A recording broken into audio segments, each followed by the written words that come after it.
Rasel bypass থেকে বাঁচার নিয়ম, বাঁচার দোয়া। রাসেল শুধু রাসেল বাইপাস নয়, পৃথিবীর এমন কোন সাপ নেই, এমন কোন প্রজাতি নেই, আপনি যদি এই দোয়া করেন, আপনার ঈমান যদি সঠিক থাকে, আপনি যদি ঈমানদার হন, এই আমল করেন, কখনো আপনার ক্ষতি করবে না ইনশাআল্লাহ। আল্লাহ অবশ্যই হেফাজত করবেন।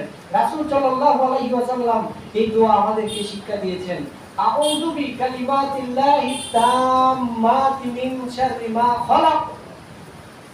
আমি আল্লাহর পরিপূর্ণ বাক্যসমূহের আশ্রয় চাচ্ছি তিনি যা সৃষ্টি করেছেন তার অনিষ্ট থেকে।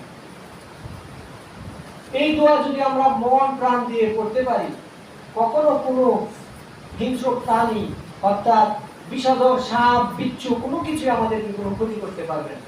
সকাল সন্ধ্যায় দোয়াটি আমরা বেশি বেশি করে পড়ব। আর এমন কোন জায়গায় গেলাম যেখানে ভয়ানক জায়গা বা খেতে কামারে কাজ করতেছি, এমন কোন স্থানে গেলাম যেখানে কাজ করতেছি, কাজের ফাঁকে ফাঁকে আমরা করব আউযু বিকালিমাতিল্লাহি তাম্মাতি মিন শাররি মা খালাক। সকলে আমার সাথে পড়েন, আউযু বিকালিমাতিল্লাহি তাম্মাতি মিন শাররি মা খালাক। আবার বলেন, আউযু বিকালিমাতিল্লাহি তাম্মাতি মিন শাররি মা খালাক। এই দোয়া পড়লে কখনো রাসেল বাইপার না, বিশ্ব বাইপার যদি হয় আপনার কোনো ক্ষতি করবে না ইনশাআল্লাহ। এর অর্থ হচ্ছে যে আমি আল্লাহর উত্তম কালেমার আশ্রয় চাচ্ছি, উত্তম বাক্য সমূহের আশ্রয় চাচ্ছি, তিনি যা সৃষ্টি করেছেন তার অনিষ্ট থেকে। আল্লাহ আমাদেরকে সকলকে হেফাজত করবেন ইনশাআল্লাহ।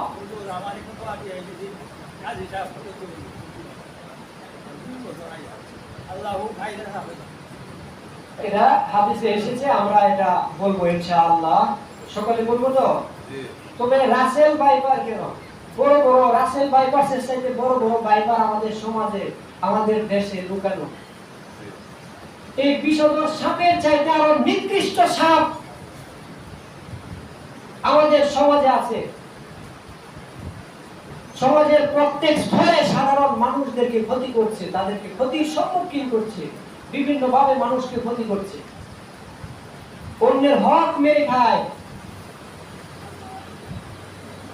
কিভাবে অন্যকে ঠকিয়ে নিজে বড় হওয়া যায়, কিভাবে মানুষের হক মেরে দেওয়া যায়, চুরি করা যায়, বদমাশি করা যায়, মানুষের সম্পদ লুণ্ঠন করা যায়, এই দান্দা ফিকির করছে কি করছে না? অবশ্যই করছে।